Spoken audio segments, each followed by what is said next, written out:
My beautiful disciples, I am really not the main character. अध्याय 31, Celeste. क्या तुम्हारी वजह से मेरे गाल इतने दुख रहे हैं? एरिन ने अपने दुखते गालों को रगड़ते हुए पूछा। लड़की ने खुशी से सिर हिलाया, मानो वह प्रशंसा की उम्मीद कर रही हो। क्या तुम बेवकूफ हो? एरिन ने भौहें चढ़ाते हुए पूछा। लड़की ने असमंजस भरी निगाहों से उसकी ओर देखा, मानो पूछ रही हो कि क्या उसने कुछ गलत किया है। एरिन ने अपना माथा रगड़ा। क्या सिस्टम ने सच में मेरे साथ धोखा किया है? तुम उस अंडे से निकली थी? एरिन ने अंडे के अवशेषों की ओर इशारा करते हुए छोटी लड़की से पूछा। लड़की ने गर्व से सिर हिलाया। इसमें गर्व करने जैसी कोई बात नहीं है, एरिन ने आंखें घुमाईं। वैसे, चूंकि तुम इंसान जैसे दिखते हो, तो क्या तुम बात भी कर सकते हो? लड़की ने अपना सिर हिलाया। क्या तुम्हारे पास कोई शक्तिशाली आक्रमण या रक्षात्मक कौशल है? एरिन ने पूछा। लड़की ने फिर से अपना सिर हिलाया। क्या तुम्हारे पास कोई हुनर है? एरिन ने अपनी कनपटी रगड़ते हुए पूछा। पंखों वाली लड़की एक बार फिर। तो मूलतः तुम किसी काम के नहीं हो? एरिन ने आह भरते हुए पूछा। लड़की ने गर्व से सिर हिलाया। फिर से, इसमें गर्व करने जैसी कोई बात नहीं है। एरिन ने अविश्वास भरी निगाहों से लड़की की ओर देखा। उसे समझ नहीं आ रहा था कि इस इनाम से कैसे निपटा जाए, जो किसी भी चीज से ज्यादा बोझ जैसा लग रहा था। वह सिस्टम स्पेस में किसी जीवित प्राणी को नहीं रख सकता था, इसलिए वह उसे छिपा भी नहीं सका। उस लड़की के पास ऐसा कोई कौशल भी नहीं था जो उसकी मदद कर सके। इसके अलावा वह इस दुनिया में पहले कभी प्रकट नहीं हुई थी। अगर उसे किसी ने देख भी लिया, तो यह स्पष्ट नहीं था कि लोगों की प्रतिक्रिया कैसी होगी। एक बात तो निश्चित थी कि अगर उसे किसी ने देख लिया तो उसके सिर पर बहुत सारी मुसीबतें आ पड़ेंगी। लड़की ने असमंजस भरी नजरों से एरिन की ओर देखा। वह उसे मारकर दफना सकता था ताकि भविष्य में कोई समस्या न हो, लेकिन उसे देखकर वह ऐसा करने की हिम्मत नहीं कर पा रहा था। वह बच्ची अभी नवजात थी।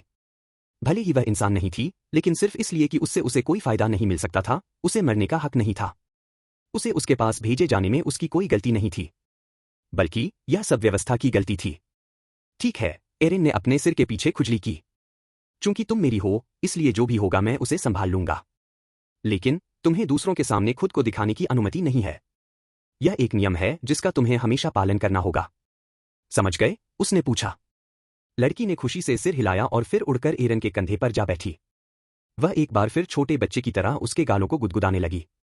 एक और नियम, तुम्हें मेरे गालों को छूने की इजाजत नहीं है। एरिन ने उस छोटी लड़की को घूर कर देखा। लड़की ने अपना सिर नीचे कर लिया, मानो उसके साथ कोई अन्याय हुआ हो।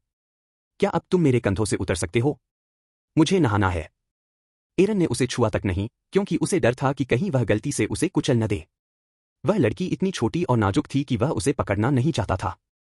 वह किसी अनमोल खजाने की तरह थी जिसे लोग सिर्फ देख सकते थे, छू नहीं सकते थे। लड़की ने सिर हिलाया। वह उसके कंधों से कूदकर बिस्तर पर जा गिरी। एरिन गर्दन सीधी करते हुए खड़ा हो गया। बाहर दोपहर हो चुकी थी। वह पूरी सुबह सोता रहा। वह अपने नए शिष्य का हालचाल जानने के लिए बाहर जाना भी भूल गया था। इसके अलावा जल्द ही उनकी मुलाकात एक अनजान व्यक्ति से होने वाली थी, जो उनके लिए एक बहुमूल्य अवसर साबित होने वाला था। उसके पास तैयारी के लिए केवल कुछ ही घंटे बचे थे। वह इस मुलाकात का सबसे बेसब्री से इंतजार कर रहा था। हालांकि उसे यह नहीं पता था कि वह किससे मिलने वाला है, लेकिन चूंकि यह सिस्टम रिवॉर्ड था, इसलिए उसे लगा कि कम से कम उसकी मौत तो नहीं होगी। हो सकता है कि वह मेनोर फ्रैगमेंट्स के बारे में और भी अधिक जवाब ढूंढ सके। उसने अंडे का छिलका सिस्टम स्टोरेज में रख दिया, उसका जरा सा भी निशान नहीं छोड़ा। अपने कमरे की सफाई करने के बाद ही वह नहाने की तैयारी करने लगा। कमरे के अंदर ही रहना और मेरे वापस आने तक हिलना मत, एरिन ने छोटी बच्ची को याद दिलाया। फिर वह मुड़ गया। कुछ कदम चलने के बाद ही वह रुक गया। उसने पीछे मुड़कर कहा, हाँ, मैं भूल गया था। क्योंकि तुम अभी पैदा हुए हो, इसलिए तुम्हारा अभी तक कोई नाम नहीं है। मुझे नाम रखने में महारत हासिल नहीं है, इसलिए अगर आपको यह नाम पसंद नहीं आता है तो मुझे दोष मत देना। लड़की ने मासूमियत से एरिन की ओर देखा। उसकी आंखों में उत्साह भरा था, मानो वह इसका बेसब्री से इंतजार कर रही हो। चूंकि तुम मुझे दिव्य परियों की याद दिलाती हो, इसलिए मैं तुम्हें सेलेस्टे कहकर पुकारूंगा। क्या तुम्हें यह नाम नापसंद है? एरिन ने पूछा। लड़की ने बार बार अपना सिर हिलाया। इसके विपरीत, ऐसा लग रहा था कि वह नाम से बहुत खुश थी। मुझे खुशी है। एरिन मुड़ा और चला गया, उसके होठों पर कोई सुंदर मुस्कान नहीं थी। हालांकि वह जानता था कि वह छोटी बच्ची उसके लिए मददगार नहीं थी, लेकिन उसकी खुशी देखकर उसे भी खुशी महसूस हुई। विशेषकर इसलिए क्योंकि वह छोटी बच्ची उसे अपनी छोटी बहन की याद दिलाती थी, जिसे उसने बहुत समय पहले खो दिया था। एरिन नहाकर बाहर आया। उसने नए कपड़े पहन रखे थे। उसके बाल अभी भी थोड़े गीले थे, लेकिन नहाने के बाद उसे काफी आराम महसूस हो रहा था। उसने जानबूझकर ऐसा चोला पहना था जिसमें एक जेब थी जहां सेलेस्टे उसके बाहर होने पर बैठ सकती थी। अगर वह किसी से मिलता, तो वह उसकी जेब में भी छिप सकती थी। इस तरह उसे अपना बाकी जीवन एक छोटे से कमरे में बंद होकर नहीं बिताना पड़ता। चलो सेलेस्टे, हम बाहर जा रहे हैं। सेलेस्टे उत्साह से एरन की ओर ऐसे उड़ी जैसे कोई छोटा बच्चा मिठाई की दुकान पर जाने के लिए तैयार हो। एरन के निर्देश मिलने के बाद वह एरन की जेब में घुस गई, केवल उसका सिर जेब से बाहर झांक रहा था और वह आसपास के वातावरण को देख रही थी। वह अपनी मां की थैली में बैठे हुए नन्हे कंगारू के बच्चे जैसी थी। चूंकि यह आपका पहला दिन है, मैं आपको इस दुनिया की सुंदरता दिखाऊंगा। एरन ने दरवाजा धक्का देकर खोला और फीनिक्स को बुलाया, जो नीचे की ओर उड़कर आया। हवा ने एरन को घेर लिया, जिससे उसे उड़ने में मदद मिली। जल्द ही वह फीनिक्स की पीठ पर उतर गया। फीनिक्स पक्षी उसे उस स्थान पर ले गया जहां उसके शिष्य ठहरे हुए थे। रास्ते में एरन ने सेलेस्टे को फीनिक्स से मिलवाया। जल्द ही वह अपने गंतव्य पर पहुंच गया। हालांकि नीचे देखते ही वह भौहें सिकोड़ने से खुद को रोक नहीं पाया। वह अध्याय 32 वादा किया गया समय। वह एरन अविश्वास से नीचे देखने लगा। क्या मैं 1 महीने तक सोता रहा? उसने अविश्वास से पूछा। वह यह सब एक ही दिन में कैसे कर सकती है? उन्होंने देखा कि उनकी शिष्या वांग किंग्यू ने अपने लिए एक घर बना लिया था और उनका बनाया हुआ घर उनके अपने घर से भी कहीं अधिक आलीशान लग रहा था। बात यहां तक पहुंच गई थी कि जब वह अपने रहने की जगह के बारे में सोचता था तो उसे थोड़ी शर्मिंदगी महसूस होती थी। उसने लकड़ी से एक घर बनाया था, लेकिन वह उसकी उम्मीद से कहीं ज्यादा बड़ा था। उसके घर के अंदर उसके 10 घर समा सकते थे। फीनिक्स की हवाओं की मदद से वह घर के बाहर उतरा। वह घर भी काफी मजबूत लग रहा था। उसने घर के चारों ओर एक बाड़ भी बना दी थी ताकि किसी भी संभावित जानवर को बाहर रखा जा सके। एरन ने बाड़ पर लगी लकड़ी की तख्ती को देखा, जिस पर एक संदेश लिखा हुआ था। अवैध घुसपैठियों को निर्दयतापूर्वक मार डाला जाएगा। वह अपने सिर के पिछले हिस्से को खुजलाने से खुद को रोक नहीं पाया। क्या यह लड़की पृथ्वी से आए किसी सिविल इंजीनियर का पुनर्जन्म है या कुछ और? एरन बाड़ के ऊपर से कूदकर दूसरी तरफ उतरा। उसे पहाड़ पर कहीं भी वह लड़की दिखाई नहीं दी, जिससे उसे लगा कि वह घर के अंदर है। किंग्यू, उसने पुकारा, लेकिन कोई जवाब नहीं मिला। उसने दरवाजा धक्का देकर खोला और घर में प्रवेश किया। घर में प्रवेश करने के बाद वह और भी अधिक आश्चर्यचकित रह गया। घर बाहर से तो अच्छा दिख रहा था, लेकिन अंदर से तो वह और भी खूबसूरत था। वहां कई कमरे थे, लेकिन सबसे चौंकाने वाली बात यह थी कि उन सभी कमरों में फर्नीचर मौजूद था। यह ऐसा फर्नीचर था जिसे पहाड़ से नहीं लाया जा सकता था। ऐसा लगता है कि वह इनमें से कुछ चीजें अपने स्टोरेज रिंग में लेकर आई थी। वह कमरों की जांच करते हुए घर के अंदर चला गया। एक कमरा था जो संगीत वाद्य यंत्रों से भरा हुआ प्रतीत होता था। कहा जाता था कि लड़की को अपने खाली समय में संगीत बहुत पसंद था। वहां एक कमरा भी था जिसमें उसने भविष्य में खाने के लिए बहुत सारे फल इकट्ठा किए थे। वहां एक उचित बाथरूम भी था जिसमें एक बाथटब था जो अभी भी आधा भरा हुआ था। फर्श पर थोड़ा पानी था, जिससे यह स्पष्ट था कि उसने कुछ देर पहले ही स्नान किया था। गीले कपड़े बाथरूम के कोने में पड़े थे। वह काफी प्रतिभाशाली है। मुझे याद नहीं आता कि मैंने कहीं पढ़ा हो कि वह इन चीजों में इतनी कुशल थी। क्या ऐसा इसलिए है क्योंकि जब वह झांग वेई के साथ थी तो उसे ऐसा करने की जरूरत नहीं पड़ी? एरन जल्द ही लड़की के बेडरूम में पहुंच गया, जहां एक आरामदायक बिस्तर लगा हुआ था। उस पर रेशमी गद्दा बिछा हुआ था। घर बनाने के लिए पूरी रात काम करने के बाद लड़की चैन से सो रही थी। आखिर वह अपने मालिक को निराश नहीं करना चाहती थी। लड़की इतनी गहरी नींद में थी कि उसे यह भी एहसास नहीं हुआ कि कमरे में कोई और भी मौजूद है। एरन ने उस लड़की की ओर देखा, जिसने उस समय ठीक से कपड़े भी नहीं पहने थे। सोते समय वह इतनी असहाय लग रही थी। एरन बिस्तर के करीब गया और उस लड़की को निहारने लगा जिसने कल रात बहुत मेहनत की थी। क्या सभी घुसपैठियों को मार दिया जाएगा? आप भाग्यशाली हैं कि मेरा इरादा दृढ़ है। अगर कोई और होता तो। हालांकि पहाड़ आधा ही जमा हुआ था और वह एक साधिका थी, फिर भी वह महसूस कर सकता था कि यह जगह कितनी ठंडी थी। उसने मुड़कर जाने से पहले उसे कंबल से अच्छी तरह ढक दिया। तुमने बहुत अच्छा किया। मुझे तुम पर बहुत गर्व है, एरन ने जाने से पहले कहा। जैसे ही वह कमरे से बाहर निकला, वांग किंग्यू ने धीरे धीरे अपनी आंखें खोली। उसके चेहरे पर एक सुंदर मुस्कान थी और उसने कंबल को गले लगा लिया। एरन घर से बाहर निकला और सोचने लगा कि क्या उसे अपने इस शिष्य को पास में ही अपना घर बनवाने के लिए कहना चाहिए। यदि संभव हो तो वह चट्टान के किनारे बने उस घर में नहीं रहना चाहता था। उसे यह भी यकीन नहीं था कि वह घर इतना मजबूत है या नहीं। एक साधारण भूकंप से पूरा घर चट्टान से नीचे गिर सकता था। और अगर उस समय वह सो रहा होता तो वह यह सोचना भी नहीं चाहता था कि आगे क्या होगा। एक शिक्षक होने के नाते मैं इतनी बेशर्म कैसे हो सकती हूं कि उससे अपने लिए घर बनाने को कहूं। यह बहुत शर्मनाक होगा। उसने तुरंत यह विचार त्याग दिया और फिर फीनिक्स को उसे ऊपर लाने का इशारा किया। पहले तो उसने इस बात पर ध्यान नहीं दिया, लेकिन समय बीतने के साथ उसे एहसास हुआ कि वह शब्दों की आवश्यकता के बिना केवल अपने मन से ही फीनिक्स को संदेश भेज सकता है। हल्की हवाओं ने एरन को घेर लिया, जिससे उसे हवा में ऊपर उठने में मदद मिली। अज्ञात से उसकी मुलाकात होने में अभी भी कई घंटे बाकी थे। उसने सोचा था कि वह समय वांग किंग्यू के साथ बिताएगा। उसने सोचा था कि वह अभी भी अपना घर बनाने के लिए लकड़ी काट रही होगी। दुर्भाग्य से उसने उसकी उम्मीदों से कहीं बेहतर प्रदर्शन किया था। और इससे भी बुरी बात यह थी कि वह सो रही थी। क्या मुझे दोबारा पुस्तकालय जाना चाहिए? मेरी किस्मत इतनी भी खराब तो नहीं हो सकती कि मुझे वे वहां दोबारा मिल जाए, है ना? कुछ देर सोचने के बाद उसने एक बार फिर यह विचार छोड़ दिया। संप्रदाय प्रमुख के पीछे खड़े होने पर उसे जो खतरनाक एहसास हुआ था, वह उसे अब भी नहीं भूला था। इस बात की कोई गारंटी नहीं है कि पुस्तकालय के पास इस बारे में कोई जानकारी होगी। और अगर यह अन्य अधिपति शासकों का खजाना है, तो वे इस सवाल पर संदेह भी कर सकते हैं। अंत में, उन्होंने अपने फैसलों को उचित ठहराया और अधिक जानकारी जुटाए बिना पुस्तकालय की जांच करने का विचार छोड़ दिया। वह अपने घर लौट आया और बैठक के निर्धारित समय का इंतजार करने लगा। जैसे जैसे समय नजदीक आता गया, एरन थोड़ा घबराने लगा। उसे नहीं पता था कि वह किससे मिलने वाला है। उस खतरनाक स्थान पर स्थित उनके घर में प्रवेश करने की अनुमति केवल कुछ ही लोगों को थी। वे सभी संप्रदाय के वरिष्ठ या उनसे भी अधिक शक्तिशाली सदस्य थे। उसे पूरी उम्मीद थी कि वह संप्रदाय का मुखिया नहीं होगा। जल्द ही वह समय आ गया। लेकिन द्वार से कोई अंदर नहीं आया। बाहर कोई मौजूद नहीं था। फीनिक्स को भी अपने पहाड़ की ओर किसी के आने का आभास नहीं हुआ। क्या उन्हें देर हो रही है? एरन ने पूछा। जैसे ही उसने बोलना समाप्त किया, उसे अपने दिल में एक अजीब सा दर्द महसूस हुआ। उसकी धड़कन अनियमित हो गई। फीनिक्स से उसका संपर्क अचानक टूट गया। वह न सिर्फ फीनिक्स को महसूस नहीं कर पा रहा था, बल्कि सेलेस्टे को भी महसूस नहीं कर पा रहा था। उसने बगल में देखा। सेलेस्टे अभी भी वहीं थी, लेकिन ऐसा लग रहा था मानो समय थम गया हो। अध्याय 33, लेखक। एरन यह समझने की कोशिश कर रहा था कि आखिर हो क्या रहा है। उसने सेलेस्टे को छूने के लिए हाथ बढ़ाया, लेकिन उसका हाथ उसके आर पार चला गया। उसे एहसास हुआ कि कुछ बहुत गलत हो रहा है। उसने चारों ओर नजर घुमाई, यह जानने की कोशिश की कि इस अचानक व्यवधान का कारण क्या हो सकता है। लेकिन आसपास का वातावरण विचित्र रूप से शांत और स्थिर था। वातावरण में किसी अज्ञात उपस्थिति का भारीपन महसूस हो रहा था और एक अनहोनी की आशंका उसे घेर रही थी। एरन का दिमाग तेजी से सोचने लगा और वह इसका संभावित कारण ढूंढने की कोशिश करने लगा। क्या कोई उसकी वास्तविकता को नियंत्रित कर रहा था? उसके मन में कई सवाल उठ रहे थे, लेकिन उसे कोई जवाब नहीं मिल रहा था। कोई ऐसा व्यक्ति जो वास्तविकता को इस हद तक बदल सके? वह व्यक्ति कितना शक्तिशाली था? रुको, वास्तविकता को तोड़ मरोड़ कर पेश करो। एरन ने सोचा, उसकी भौहें और भी तन गईं।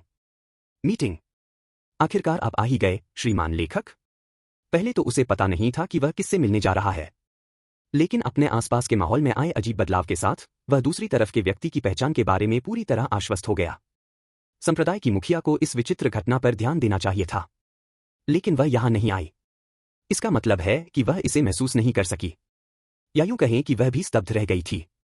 जिससे वह मिलने जा रहा था, क्या वह चारों अधिपति से भी अधिक शक्तिशाली था? उसके मन में केवल एक ही व्यक्ति का नाम आया। वह दिव्य शक्ति ही थी जिसने उसे इस संसार में लाया। उसी ने उसे यह वैकल्पिक प्रणाली प्रदान की। वही इस प्रणाली का असली स्वामी और उपन्यास का लेखक है। तुम काफी तेज हो, एरन के पीछे से एक आवाज आई। और इससे पहले कि तुम मुझ पर हमला करो, मैं तुम्हें याद दिला दूं कि। वह व्यक्ति अभी अपनी बात पूरी कर ही रहा था कि एरन ने मुड़कर उसे पूरी ताकत से घूंसा मार दिया। यह वही व्यक्ति था जिसने एक समीक्षा के कारण अपना जीवन बर्बाद कर लिया। यह एक ऐसा प्राणी था जिसके पास ईश्वरीय शक्तियां थीं, फिर भी वह जरा सी भी आलोचना बर्दाश्त नहीं कर सकता था। एरन के लिए दुर्भाग्यवश, उसकी मुट्ठी उस व्यक्ति और उस सोफे के आर पार निकल गई जिस पर वह बैठा था। एरन वहां से गुजरा और दूसरी तरफ गिर गया। अकी तुम मुझे छू भी नहीं पाओगे, उस अज्ञात प्राणी ने अपना वाक्य पूरा किया। लगता है मुझे देर हो गई। क्षमा चाहता हूं। एरन गुस्से से खड़ा हो गया। उसने हमेशा उस घमंडी लेखक के चेहरे पर घूंसा मारने के बारे में सोचा था। लेकिन अब जब वह यहां था, तो वह उसे छू भी नहीं सकता था। मैं तुम्हें छू क्यों नहीं सकता? क्या तुम एक साधारण इंसान से छिप रहे हो? एरन ने वापस अपनी सीट पर जाते हुए पूछा, और उसका सामना उस लेखक से हुआ जो एक काले सोफे पर बैठा था जो पहले यहां नहीं था। वह उस व्यक्ति का चेहरा नहीं देख पा रहा था। ऐसा लग रहा था मानो पूरी दुनिया ही गड़बड़ कर रही हो और उस व्यक्ति का चेहरा छिपा रही हो। वह केवल उस व्यक्ति के शरीर को ही देख पा रहा था, जिससे वह एक काले सूट पहने हुए पुरुष जैसा लग रहा था। भले ही आपने यह अनुमान लगा लिया हो कि मैं कौन हूं, लेकिन आप एक बात में गलत हैं। मैं न तो लेखक हूं और न ही यह दुनिया कोई कहानी है। मुझे इस बात से कोई फर्क नहीं पड़ता कि तुम क्या हो या यह दुनिया कैसी है। मैं बस इतना जानना चाहता हूं कि मुझे यहां क्यों लाया गया है। क्या यह सचमुच तुम्हारे नाजुक अहंकार की वजह से है? इसके जवाब में दूसरा व्यक्ति हंसने लगा। काश ऐसा होता। चीजें कितनी आसान हो जाती।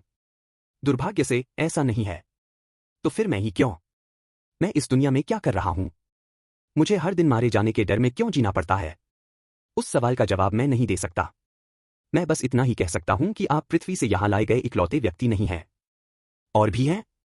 क्या उन्होंने समीक्षा में इस उपन्यास की भी आलोचना की? दूसरा व्यक्ति फिर से जोर से हंस पड़ा। क्या तुम धरतीवासी इसे कॉमेडी कहते हो? बुरा नहीं है। उस दिव्य प्राणी ने अपना हाथ हिलाया। उसके इशारे पर एरन के सामने 4 पुस्तकें प्रकट हुईं। चारों किताबों के कवर पर शीर्षक लिखे हुए थे। किताबों को देखकर एरन और भी ज्यादा उलझन में पड़ गया। पहली पुस्तक का शीर्षक था दानव राजा का आरोहण।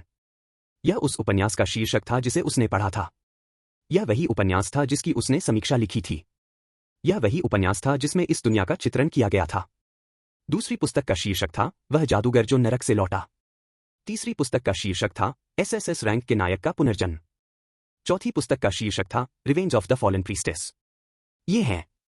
एरिन ने चारों किताबों को देखा और भौहें चढ़ा ली। उसने चारों किताबों में से सिर्फ एक ही पढ़ी थी, और वो भी बहुत छोटा सा हिस्सा। उपन्यास में 5000 अध्याय थे, लेकिन उसने केवल पहले 200 अध्याय ही पढ़े थे। उसे बाकी 3 शीर्षकों का मतलब समझ नहीं आया। क्या वे उन उपन्यासों के शीर्षक थे जिन्हें उसने पढ़ा नहीं था? लेकिन उसे यकीन था कि साइट पर केवल एक ही उपन्यास था। इन उपाधियों को देखकर उसे कुछ बुरा सा एहसास हुआ, क्योंकि ये चारों उपाधियां उसे इस दुनिया के 4 अधिपति क्षेत्रों की याद दिला रही थीं। पहला क्षेत्र दानव संप्रदाय का था, जिसका वर्णन दानव स्वामी के आरोहण नामक उपन्यास में किया गया था। दूसरा क्षेत्र नेक्रोमेंसर टॉवर का था, जिसका जिक्र नरक से लौटा नेक्रोमेंसर नामक पुस्तक में किया गया था। तीसरा क्षेत्र मिथिकल हीरो अकादमी का था, जिसका शीर्षक था एसएसएस रैंक हीरो की वापसी। और अंत में यह पवित्र चर्च का क्षेत्र था, जिसे पतित पुजारिन का बदला शीर्षक से जोड़ा जा सकता था। ये 4 किताबें क्या हैं? एरिन ने उस अज्ञात प्राणी से पूछा। हालांकि उसने प्रश्न पूछा था, लेकिन उसे ऐसा महसूस हो रहा था कि वह अपने मन में उत्तर पहले से ही जानता है। उस व्यक्ति ने कहा था कि वह पृथ्वी से आने वाला अकेला व्यक्ति नहीं है। यदि वह दानव राजा के आरोहण की दुनिया में आया है, तो क्या इसका मतलब यह है कि पृथ्वी से 3 और लोग हैं जो अपनी अपनी कहानियों में इस दुनिया के 3 अन्य क्षेत्रों में आए हैं? हालांकि 4 उपन्यास थे, लेकिन वे सभी एक ही दुनिया के अलग अलग पहलुओं के बारे में बात करते थे। यह कैसे संभव था? इस संभावना ने ही एरन को सिरदर्द दे दिया, क्योंकि अगर 4 उपन्यास हैं, तो इसका मतलब यह भी है कि 4 मुख्य पात्र भी हैं। अध्याय 34, वह उत्तर जिसका आपको बाद में पछतावा होगा। एरिन ने अपने सामने रखी चारों किताबों को देखा। उसके मन में बहुत सारे सवाल थे। अगर ये 4 किताबें इस दुनिया का प्रतिनिधित्व करती हैं, तो इसका मतलब है कि इस दुनिया में 4 मुख्य पात्र हैं। 4 ऐसे प्राणी थे जिन्हें स्वर्ग से आशीर्वाद प्राप्त था और जो अपनी पीढ़ी में सबसे महान बनने के लिए नियत थे। हालांकि यह तो उनकी सबसे छोटी समस्या थी। असली समस्या तो यह थी कि उनकी उपस्थिति का क्या अर्थ था। अगर वह इनमें से किसी एक किताब की दुनिया में प्रवेश कर गया था, तो क्या इसका मतलब यह नहीं था कि ऐसे लोग भी थे जो अन्य किताबों की दुनिया में प्रवेश करते थे? यहाँ पृथ्वी से कुल कितने लोग हैं? एरिन ने अपने सामने मौजूद उस छायादार आकृति से पूछा। कौन जानता है? एरिन सामने वाले व्यक्ति का चेहरा नहीं देख पा रहा था, लेकिन उसे महसूस हुआ कि वह व्यक्ति मुस्कुरा रहा है। मैं बस इतना ही कह सकता हूं कि पूर्वी महाद्वीप में पृथ्वी से आप इकलौते व्यक्ति हैं। मैं समझ गया। एरन ने ठुड्डी सहलाते हुए सोचा। आपने पहले कहा था कि यहां पृथ्वी से आए लोग ज्यादा हैं। और आपने यह भी पुष्टि की थी कि पूर्वी महाद्वीप में पृथ्वी से आया मैं अकेला व्यक्ति हूं। इससे मेरी धारणा कुछ हद तक पुष्ट होती है। वह अपने सिद्धांत को लेकर आश्वस्त था। पृथ्वी से कम एक व्यक्ति ऐसा था जिसका पुनर्जन्म होकर यहां हुआ था। उसे यहां क्यों बुलाया गया था? जीवित रहने के लिए उसे क्या करना होगा? ये सभी गौण प्रश्न थे। उसकी जिज्ञासा से कहीं अधिक उसका जीवित रहना महत्वपूर्ण था।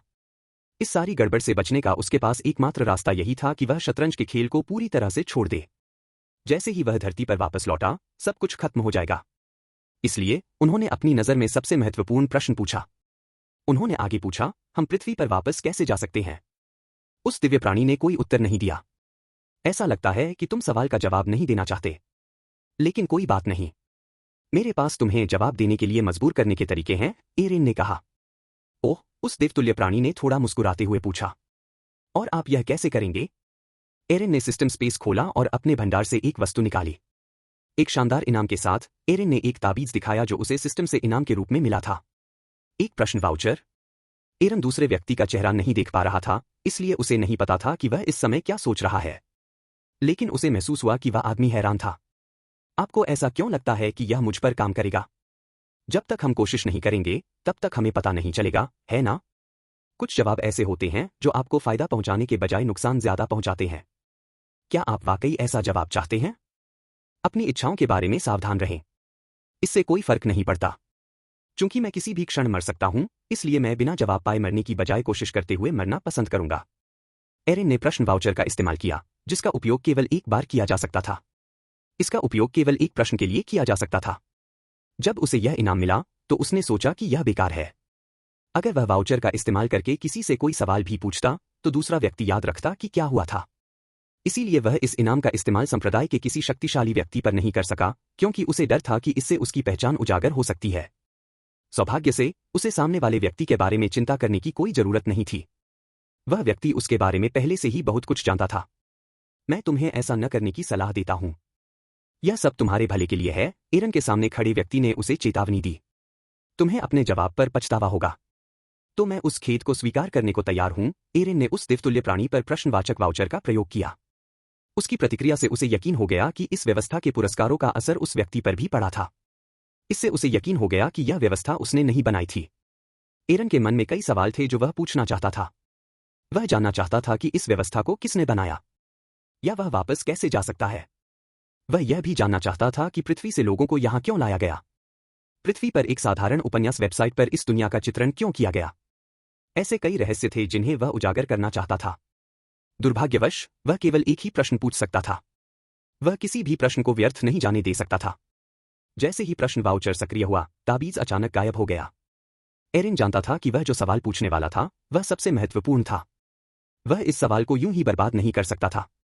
और इस समय उसे जिस जवाब की सबसे ज्यादा जरूरत थी वह बहुत सरल था। मैं पृथ्वी पर वापस कैसे आऊं? चूंकि आप जवाब जानना चाहते हैं तो मैं आपको बता देता हूं, इस बार उस रहस्यमय व्यक्ति ने कोई विरोध नहीं किया।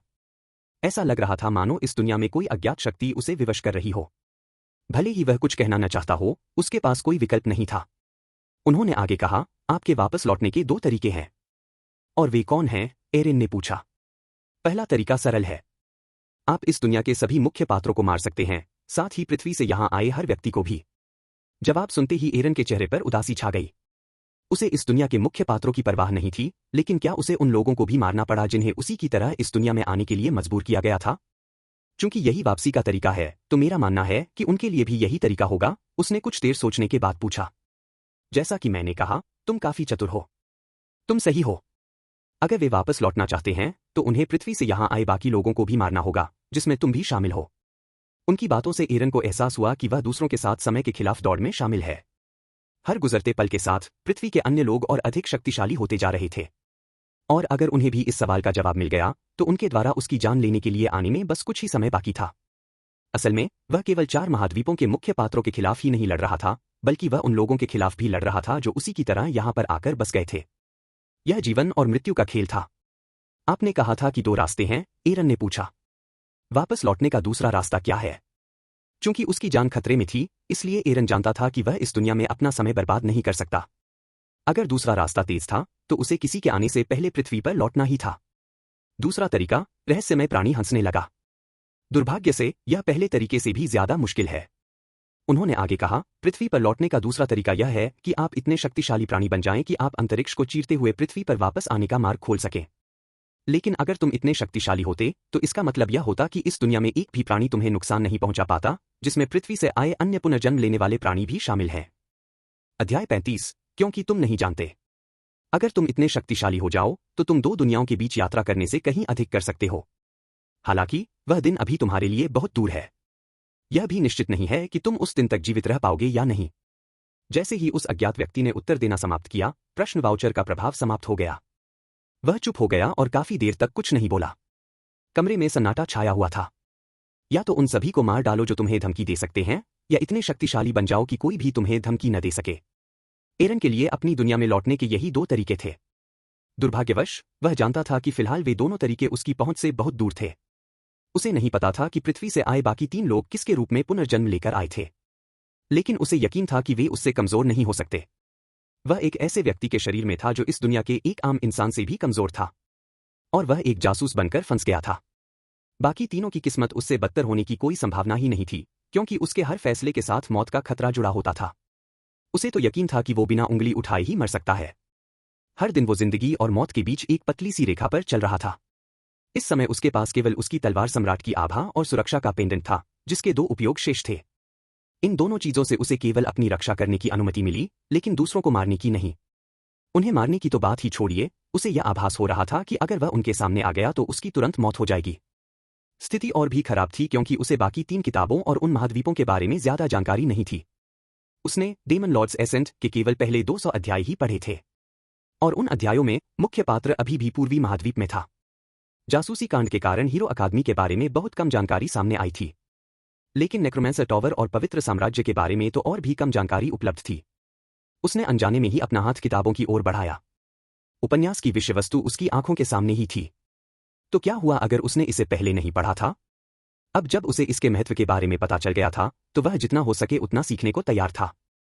जैसे ही उसकी उंगलियां किताबों को छूने वाली थीं, किताबें प्रकाश के छोटे छोटे कणों में बदल गईं और दुनिया में गायब हो गईं। वे चारों किताबें गायब हो गईं। एरिन ने अपने सामने खड़े व्यक्ति की ओर देखा। क्या आप मुझे इन्हें एक बार भी पढ़ने नहीं दे सकते? वे किताबें अब पूरी तरह से खाली हैं। अगर आप उन्हें पढ़ना भी चाहें तो नहीं पढ़ सकते, उस रहस्यमय व्यक्ति ने उत्तर दिया। एरिन ने आह भरी। उसने सोचा था कि वह धोखा देने में कामयाब हो सकता है, लेकिन उसका प्रयास विफल रहा। क्या पृथ्वी के अन्य लोगों को भी पृथ्वी पर लौटने के तरीके पता है? चूंकि आपने मुझे बताने में इतनी हिचकिचाहट दिखाई, इसलिए मुझे लगता है कि उन्हें यह नहीं पता होगा। कौन जाने? तुमने तो पता लगा ही लिया। शायद वे भी पता लगा लें। उस व्यक्ति ने स्पष्ट उत्तर नहीं दिया। उसके शब्द अस्पष्ट थे, लेकिन सत्य थे। जब वह इस दुनिया में आया था, तब उसके पास एक प्रणाली थी।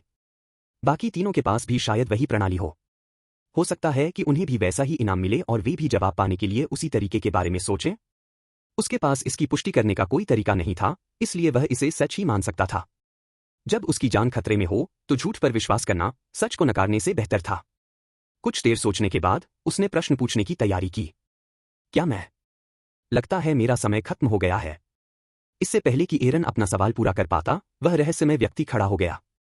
आसपास का वातावरण गड़बड़ाने लगा, मानो पूरी दुनिया उसकी उपस्थिति का विरोध कर रही हो। मुझे यकीन नहीं है कि हम कभी दोबारा मिलेंगे। मैं आपको भविष्य के लिए शुभकामनाएं देता हूं। उसकी आकृति धीरे धीरे गायब होने लगी। दुनिया धीरे धीरे सामान्य हो रही थी। जाने से पहले एक आखिरी बात। आपको लग सकता है कि आप नुकसान में हैं, लेकिन ऐसा सिर्फ इसलिए है क्योंकि आप नहीं जानते। मुझे नहीं पता क्या? एरन ने पूछा। वह रहस्यमय व्यक्ति पहले ही गायब हो चुका था, अपने विदाई के शब्दों की धुंधली गूंज छोड़कर। अपने बारे में? मेरे बारे में? एरन ने धीरे से कहा, अपने शब्दों को लेकर उलझन में था। उस व्यक्ति का क्या मतलब था?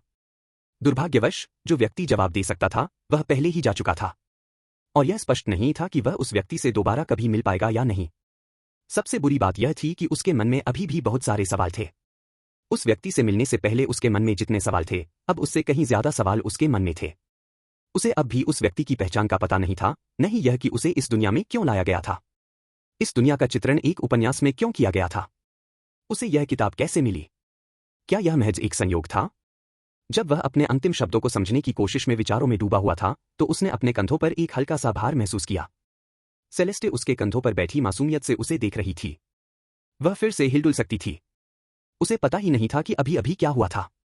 जहां एरन एक अनजान प्राणी से पूरी बातचीत कर रहा था, वहीं सेलेस्टे के लिए पल भर का ही समय बीता था। एरन को भी फीनिक्स से अपना जुड़ाव फिर से महसूस हुआ। दुनिया में सब कुछ सामान्य हो गया था। मुझे अपने बारे में तो पता नहीं। क्या उसका मतलब यह था कि मुझे रेन के बारे में नहीं पता? सबसे बड़ा फायदा, वह किस बारे में बात कर रहा होगा? अरे यार, मैं उससे मेमोरी फ्रैगमेंट के बारे में पूछना भूल गया। एरन अचानक कुछ महत्वपूर्ण बात याद आने पर चिल्लाया। उन्हें बताया गया कि अगर वे पागल नहीं होना चाहते तो मेमोरी फ्रैगमेंट का इस्तेमाल करने से पहले उन्हें और मजबूत होना पड़ेगा। दुर्भाग्यवश उसे यह नहीं पता था कि उसे कितना मजबूत बनना होगा। इतने समय से वह बैठक में यही सवाल पूछने के बारे में सोच रहा था, लेकिन जब बैठक हुई तो वह उन 4 किताबों के बारे में मिली जानकारी से इतना विचलित हो गया कि वह उस सवाल को पूरी तरह से भूल गया जो वह शुरू में पूछना चाहता था।